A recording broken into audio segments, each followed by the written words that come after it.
Today we're going to start off with what seems like a common assumption. Japan's demographics are terrible, and Japan has been stuck in a deflationary cycle for years. Demographics in the rest of Asia are worse, so the economic outlook elsewhere must be awful too, right? Wrong, or at least arguable. Even in terms of theory, it isn't clear that aging should cause deflation. And the experience of Japan suggests there's at least 4 ways that the poor economic outcomes that have become associated with aging can actually be avoided elsewhere. Now, to get into all of that, we need to start off with a little bit of theory. Now, you can see how aging might be deflationary. At the one end of the population pyramid, a sudden increase in longevity means people are just about to retire, realize they need a whole lot more saving in order to see them through the rest of their lives. That's not good for aggregate spending. At the other end of the population pyramid, less births mean less workers, and it's axiomatic to think that fewer workers mean lower growth. However, when we look at Japan, the changes in the labour contribution have not been big enough to have a major impact on GDP. As for savings behaviour, some people might be wanting to save more, but ageing should still mean a rise in the number of people who are consuming more than they spend. That, at least, is what the life cycle hypothesis, one of the most common hypotheses in economics, would suggest. And that sort of dynamic shouldn't be bad for aggregate demand. These then are sort of the general factors at play, like the framework we can be using.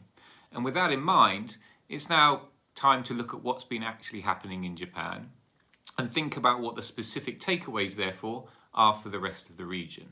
And there's 4 things to stress. First, don't mismanage a bubble. As might be expected given the deflationary outcome, there is little evidence of the life cycle hypothesis playing out in Japan.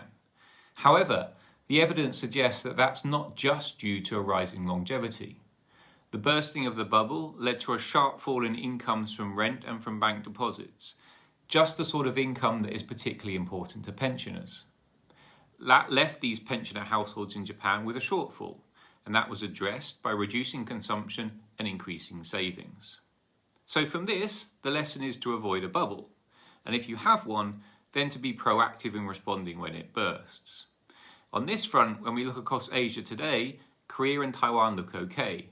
China, though, with the fallout from the property market bust, looks much more concerning. The second factor, be generous.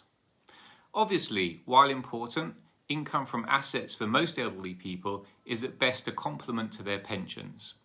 But in Japan, pension incomes don't look any more robust.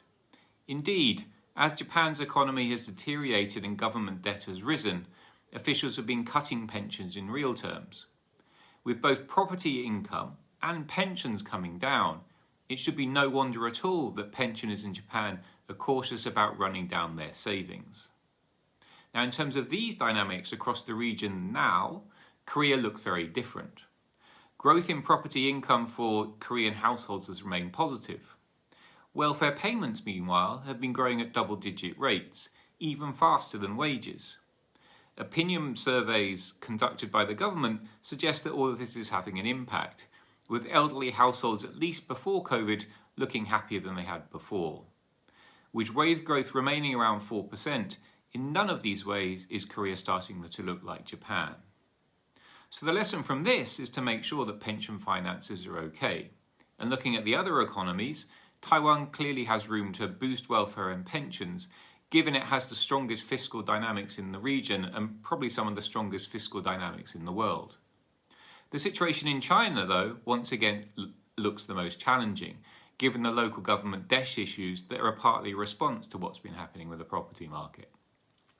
The third set of issues, labour force participation.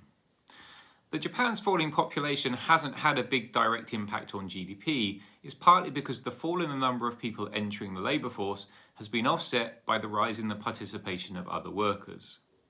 That's been particularly apparent with female workers, but elderly participation rates have also been rising. And falls in the quantity of work have also been offset by rises in quality, with a steady increase in the average level of education of the overall workforce in Japan. Now, in terms of this dynamic, and looking at elderly workers, Korea is actually already ahead of Japan, and indeed most other OECD countries in terms of elderly participation rates. Female participation is also rising, but from a low base.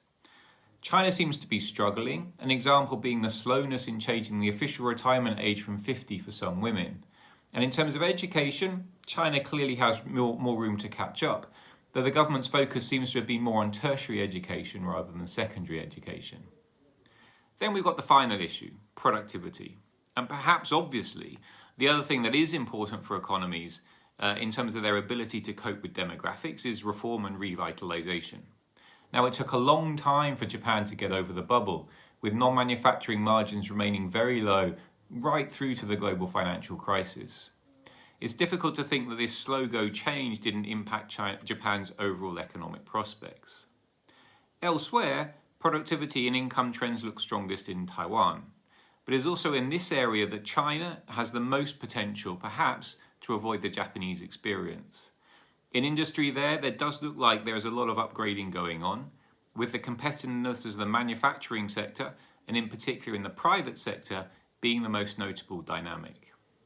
Now, given the other challenges that China faces, this probably isn't enough, and we would worry that because of those, China is most at risk of being seen to replay the Japanese experience. Things like privatization of monetizing the assets that the Chinese government has, and direct cyclical support for households would make us reconsider this view. Elsewhere, we'd be very surprised if the terrible demographics, as bad as they really are, mean that the other economies end up with Japanese-style deflation. In Korea in particular, there's actually a lot of reasons to think inflation is the bigger risk rather than deflation.